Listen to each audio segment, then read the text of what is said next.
할렐루야. 반갑습니다. 오늘 에스겔서 12장 말씀 통해서 함께 은혜 나누는 시간 갖도록 하겠습니다. 자, 에스겔서 12장에는 세 가지의 사건들이 나오는데요. 하나는 이제 이사를 떠나는 모습이 하나 있고요. 또 하나는 이제 음식을 먹는데 떨면서 먹는 에스겔의 모습을 보여지고, 마지막으로는 하나님께서 하신 말씀이 이루어진다라는 그 크게 세 가지의 주제를 가지고 말씀을 전하도록 하겠습니다. 자, 먼저 1절을 보시면은요, 또 여호와의 말씀이 내게 임하여 이르시되라고 말씀합니다. 자, 에스겔이 하나님 말씀을 증거하게 되는 일은 하나님의 영이 그에게 임했기 때문에 그러한 것입니다. 에스겔이 하나님의 은혜를 막을 수가 없는 거예요. 그래서 칼빈은 불가항력적인 은혜다라고 하면서 이 신학적인 이야기를 나눴습니다. 그건 무엇이냐? 인간이 하나님의 은혜를 받게 될 때 그것을 거부할 수 없다는 것입니다.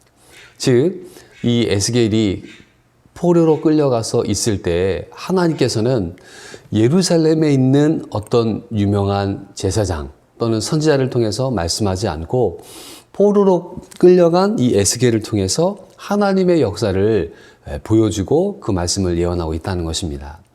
그러므로 우리도 하나님의 영이 임하게 될 때 우리는 하나님이 주신 사명들을 감당할 수가 있어요. 그래서 우리 기도 제목은 날마다 하나님의 성령이 우리와 함께 하시고 하나님 우리를 인도하여 주세요 라는 기도를 드려야 되는 것입니다.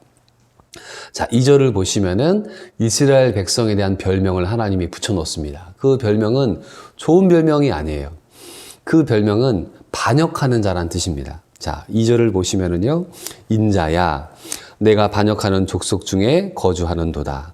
그들은 볼 눈이 있어도 보지 아니하고 들을 귀가 있어도 듣지 아니하나니 그들은 반역하는 족속 이민이라. 이스라엘 백성은 반역해요. 누구에게요? 하나님께.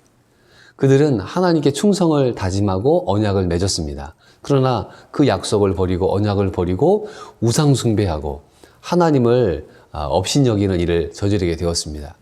신명기 28장에 보면은 초반부에는 하나님에 대한 축복이 쭉 나옵니다. 들어와도 복을 받고 나가도 복을 받고 얼마나 좋은 말씀인지 몰라요. 그러나 후반부에는요, 그 심판과 저주의 말씀이 3배나 많습니다. 하나님 말씀대로 순종하지 않으면은 너희들 자식을 잡아먹는 그런 비참함에 이르게 될 것이다. 그 예언들이 이제 다 이루어지게 되는 것입니다. 그래서 이스라엘 백성들은 반란하는 족속이요, 반역하는 족속이다. 우리는 오늘 말씀을 통해 하나님 앞에 충성하는 인생 되시기를 주의 이름으로 축원드립니다. 시간이 지나갈 때 하나님을 잊어버리는 사람들이 있어요. 형통할 때 신앙생활 떠나는 사람들이 있습니다. 어려울 때도 하나님 떠나는 사람들이 있습니다. 우리는 잘 됐을 때도 또 어려움에 처했을 때도 절대로 신앙 안에 있어야지 그 밖으로 나가게 되면은 하나님의 심판을 받게 되는 것을 우리가 알고 계셔야 돼요. 자, 그러면서 이제 이 에스겔에게 하나님께서 행동 예언이라는 것을 하게 하십니다. 에스겔서에는 총 16가지 행동 예언이 담겨져 있어요. 그래서 에스겔이 하나님 말씀을 전할 때 그냥 말로만 전한 것이 아니라 퍼포먼스, 지금으로 따지면은 이 단막극을 통해서 하나님 메시지를 전달을 합니다. 이것을 행동 예언 또는 상징 행위라고 이야기를 하게 되는데, 우리 앞장에서 보다시피 토판을 그려다가 예루살렘 성을 그리고 함락되는 모습을 그리기도 했고요.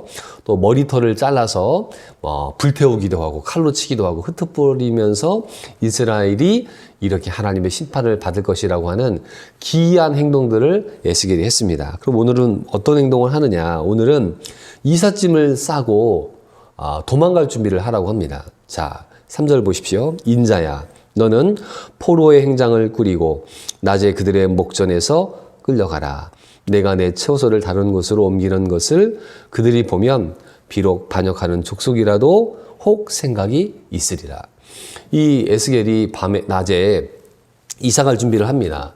그리고 포로로 끌려가는 행상을 합니다. 그럼 포로로 끌려가는 사람은 뭐 이불 하나, 숟가락, 밥그릇 이 정도 준비하지 않겠습니까? 그것을 밖에다 딱 놔뒀다가 저녁이 되면은 그것을 가지고 이제 나가라는 것이에요. 그런데 그 예언에는 뜻이 담겨져 있습니다. 자, 그리고 성벽을 뚫고 나가는 것처럼 행하라고 이야기를 합니다.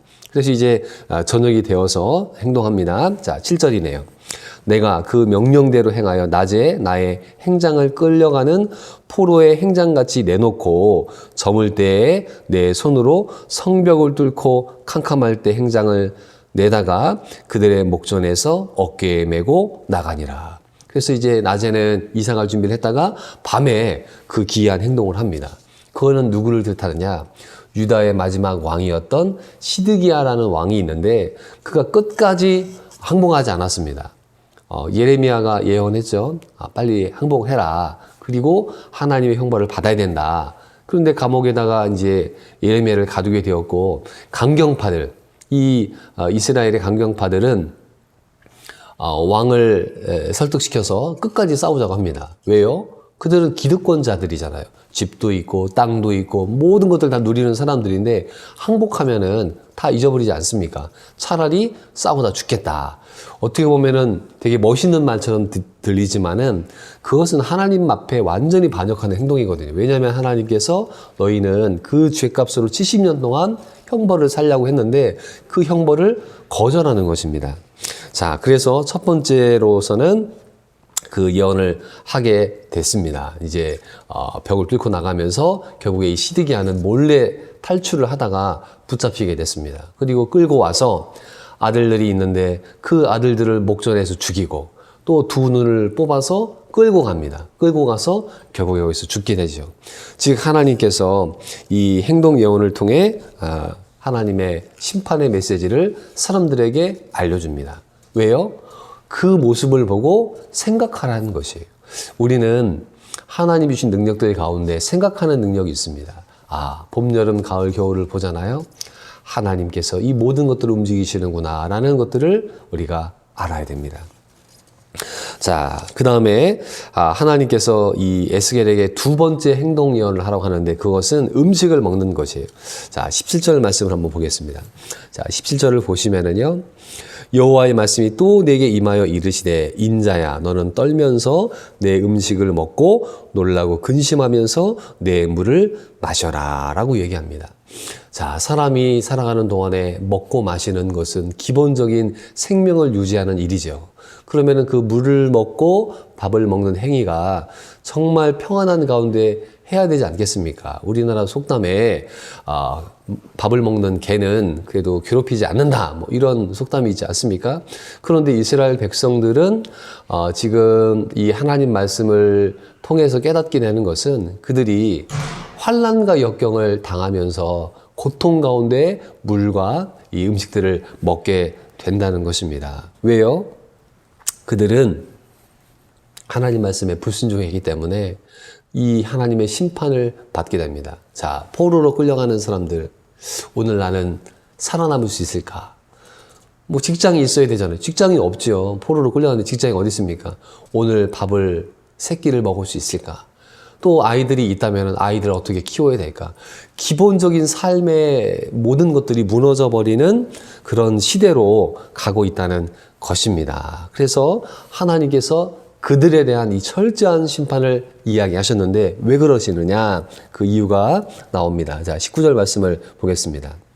이 땅 백성에게 말하되 주 여호와께서 예루살렘 주민과 이스라엘 땅에 대하여 이르시기를 그들이 근심하면서 그 음식을 먹으며 놀라면서 그 물을 마실 것은 이 땅 모든 주민의 포악으로 말미암아 땅에 가득한 것이 황폐하게 됨이라. 이스라엘 백성들은 하나님 말씀을 위반했죠. 어겼죠. 그러면은 거기에는 질서가 하나님의 법이 없어지고 인간의 질서, 인간의 법이 거기에 옵니다. 그럼 인간은 타락한 존재이기 때문에 자기의 이익을 위해서 모든 것들을 행한단 말입니다. 그래서 하나님께서 고아와 가부, 이 가난한 자들을 돌보라 했는데 그거 돌볼 이유가 없죠. 왜요? 뭐 내가 그 하나님 말씀 순종하지 않는데 그 할 일이 뭐가 있습니까? 나만 잘 먹고 나만 잘 살면 되는 것이죠. 그러니까 고위 관리층은 점점점 썩어서 타락하게 되고 종교 지도자들 역시 하나님 말씀은 정말 피곤하게 하거든요. 왜냐하면 그 말씀을 지키고 준행하는 것들이 얼마나 어렵습니까? 그런데 그 말씀을 지켜야만 그 민족이 사는데 그 말씀을 버린 것이에요. 요즘 뉴스를 보면은 태국에 대한 뉴스를 제가 보게 되었습니다. 태국은요, 땅이 너무너무 좋은 땅이에요. 정말 1년에 2모작, 3모작을 하는 그런 물이 넘치는 좋은 땅입니다. 그런데 이 태국의 지금 총리 또 그 국왕이 있죠. 근데 그 사람들 물러가라고 태국 젊은이들이 시위를 하고 있습니다. 예, 목숨 걸고 그것을 하고 있죠. 그래서 왕이 있는데 지금 33조의 재산을 가지고 있다고 합니다. 그리고 그 백성들은 지금 하루 밥 먹고 살기가 힘든 가운데 있습니다. 그럼 태국 국왕이 어디 있는지 아십니까? 지금 저기 외국에 유럽에 코로나 때문에 무서워서 도망을 갔어요. 호텔에 갔습니다. 여자들을 한 70몇 명을 데리고 갔습니다. 거기서 이제 자기는 편안하게 안전하게 살면서 이 태국 국민들은 목숨 걸고 지금 싸우고 있는 것입니다. 또 이 태국의 고위층의 아들이 뺑소니 사고로 사람을 죽였는데 법원에서 무죄로 풀려나게 했습니다. 그러니까 태국 젊은이들이 싸우고 있는 것이죠. 우리가 하나님 말씀을 귀히 여겨야 되는 이유는 하나님 말씀은 정의와 공의를 선포하기 때문에 그렇습니다. 그래서 어린아이부터 왕이나 대통령에 이르기까지 하나님 말씀대로 순종하지 않으면은 하나님의 심판이 있다는 것이에요. 그러니까 늘 하나님 눈치를 보고 살라고 말씀하고 있는데 이스라엘 백성들은 악을 행했습니다. 여기 포악이라고 되어 있죠. 악행을 저질렀고 폭행을 저질렀습니다. 힘 있는 사람들만 사랑하는 나라로 만들어버린 것이에요. 결국에 하나님이 심판하십니다. 자, 거기 20절 말씀이네요. 사람이 거주하는 성읍들이 황폐하며 땅이 적막하리니 내가 여호와인 줄을 너희가 알리라 하셨다 하라. 결국에 그들이 멸망하고 나서 그래, 하나님 말씀에 우리가 우상 섬기고 또 하나님 말씀 따르지 않으면은 멸망한다고 했지, 그거를 몸소 체험하게 된 것입니다. 우리는 하나님 말씀으로 깨달아야지 몸으로 체험하며 깨달으면 안 되는 것입니다. 제가 우리 선교사님 한 분이 우리 교회 오셔서 말씀 증거하실 때 그 비유를 하시더라고요. 뭐냐면 어렸을 때 아버지께서 너 이 전기 콘센트가 있는데 위험하다, 여기다가 함부로 물건을 꽂으면 안 된다고 교육을 하셨다는 거예요. 그래서 그 전기 콘센트에다가 막대기를 집어넣으면은 전기에 감염이 된다, 위험하다라는 것을 알려줬답니다. 근데 너무 어린 나이였기 때문에 호기심으로 젓가락 2개를 가지고서 콘센트에다 딱 집어넣었다는 것이에요. 어떻게 되겠습니까? 220볼트가 갑자기 나서 깜짝 놀라서 뒤로 벌렁 자빠지게 됐다는 것이에요. 다행히 크게 다치진 않았다고 합니다. 자, 우리가 전기 콘센트에다가 쇠젓가락 2개를 집어넣는다. 그러면 전기가 온다는 거 알고 있습니다. 알고 있죠. 그러나 몸으로 체험하면은 그거는 너무너무나 큰 손실이 있는 것이죠. 우리가 성경 말씀에 하나님 말씀에 불순종하면은 심판받는다. 하나님 믿지 않으면 지옥 간다. 이 말씀들 우리가 알고 있는데 이것을 몸으로 체험한다는 것은 너무나 어리석은 일이라는 것이에요. 그래서 하나님 말씀에 우리가 순종하는 삶을 살아갈 때, 그리고 하나님 말씀대로 따라갈 때 복을 받고 불순종하면은 벌을 받는다. 이것은 어린아이도 아는, 주일학교 다니는 아이들도 아는 이야기입니다. 그런데 이걸 행하지 않으니 결국에 이 나라가 멸망하게 된 것입니다. 세 번째는 속담에 대한 얘기가 나오는데, 이제 많은 선지자 미가라든가 예레미야 이런 사람들이 예언했습니다. 나라가 망할 것이다. 하나님 뜻을 떠났기 때문에 망할 것이다. 근데 사람들이 기다려 보니까 멸망하지 않는 거예요. 아직까지 나라는 어렵지만 버티고 있고 괜찮은 거예요. 그러니까 이상한 속담을 만들어 냈습니다. 그 뭐냐? 자, 거기 22절이네요. 인자야, 이스라엘 땅에서 이르기를 날이 더디고 모든 묵시가 사라지리라 하는 너희의 속담이 어찌 됨이냐.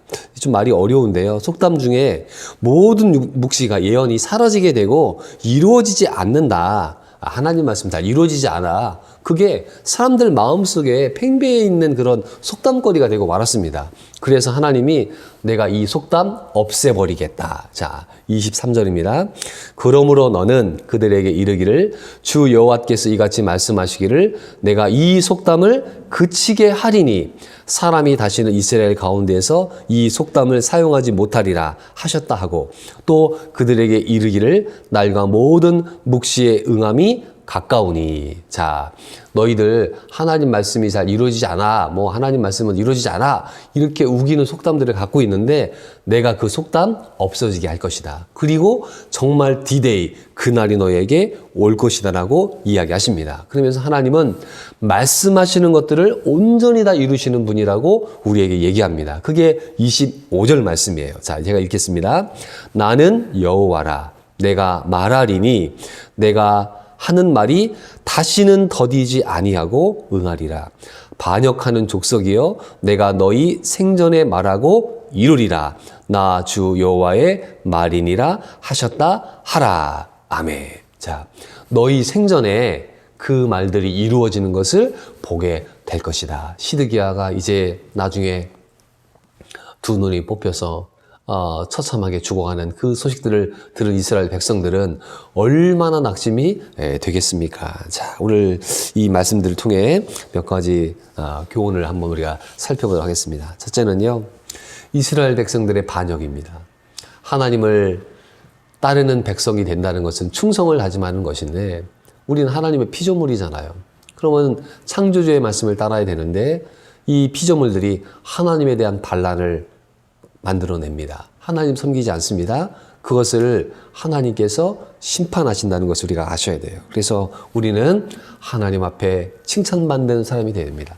착하고 충성된 종아, 하나님께 칭찬받는 믿음의 사람 되시기를 주의 이름으로 축원드립니다. 그래서 충성하는 자에게는 큰 것을 맡기시겠다고 약속을 했어요. 그래서 우리가 하나님의 충성을 해야 되겠고, 두 번째는 이 에스겔의 행동 예언입니다. 두 가지 예언이 있었죠. 하나는 그가 이제 행상을 꾸려서 도망가는 모습, 또 하나는 음식을 떨면서 물을 마시는 모습이 있었죠. 오늘날의 우리 그리스도인들은 이 시대의 에스겔이 되어야 됩니다. 우리의 삶의 모습을 통해 하나님의 모습을 발견할 수 있어야 됩니다. 우리의 말과 우리의 행동을 통해 하나님은 정말 살아계시구나. 정말 하나님은 오늘을 주관하시는 분이구나. 쉬운 일은 아니죠. 그러나 우리의 삶으로 하나님께 영광을 돌리라고 말씀했습니다. 우리가 주 안에서 말씀에 순종하면은 사람들이 그것을 바라보게끔 되어 있습니다. 그래서 우리가 이 시대의 에스겔처럼 하나님 말씀을 증거하는 삶을 입으로도 해야 되겠고 우리의 삶으로 하게 될 때 그들이 생각하게 된다는 것을 말씀하고 있습니다. 세 번째는 하나님의 말씀은 반드시 꼭 정말로 이루어진다는 것입니다. 인간적으로 봤을 때는 더디 가는 것 같아요. 잘 안 되는 것 같아요. 그러나 하나님은 그것을 반드시 이루시겠다고 약속하셨고 다 이루어졌습니다. 두 가지 안 이루어져 주님의 재림과 심판이 남겨져 있습니다. 사람들이 그러는 거예요. 뭐 하나님 언제 오셔? 언제 심판이 있겠느냐? 그러나 하나님의 때가 되면은 하나님께서 그것을 이루신다고 성경이 말씀하고 있고 우리는 그것을 온전히 믿는 사람이 되어야 하는 것입니다. 하나님의 때가 있다는 것이에요. 마지막으로 생각하라는 것입니다. 이스라엘 백성들이 에스겔 선지자의 행동을 바라보며 혹시 그들이 생각이 있으리라라고 하나님 말씀하셨단 말이에요. 우리가 무엇을 생각합니까? 하루가 그냥 아침부터 저녁까지 얼마나 빨리 지나가는지 몰라요. 밥 먹고 일하고 잠자고 또 이 매일 똑같은 패턴의 삶이 우리 삶 가운데 이루어집니다. 그러나 너희는 생각하여 보라. 생각하여 보라. 하나님 은혜가 어디 있는가? 지금 이 코로나 어려운 이 시대 가운데 하나님 우리에게 주시고자 하는 것은 무엇인가? 이런 것들도 많습니다. 우리가 정기 예배도 어려워지고 참 신앙적으로도 굉장히 어렵고 경제적으로도 굉장히 어려운 시대를 우리가 살아가고 있습니다. 그럼 왜 하나님께서 이런 어려운 환경을 우리에게 허락하셨을까? 생각하라는 것입니다. 새로운 시대가 오고 있고 우리가 알지 못하는 새로운 일들이 이루어지고 있다는 것을 말씀하고 계세요. 그래서 하나님 오늘도 우리가 하나님 은혜를 생각하며 하나님의 행하실 일들을 생각하며 어떻게 하나님의 일들을 이루실지를 깨닫게 될 때 하나님께 쓰임받는 인생이 될 줄 믿습니다. 기도하겠습니다. 하나님 아버지 감사합니다. 하나님 이 시대에 에스겔이 되어서 하나님 말씀 순종하는 자들 되기를 원합니다. 우리가 서로 사랑하면은 사람들이 하나님의 사랑을 느낀다고 얘기했습니다. 주님, 우리에게 에스겔과 같은 마음으로 우리의 삶으로 주님의 뜻을 전하는 저희를 되게 하여 주시옵소서.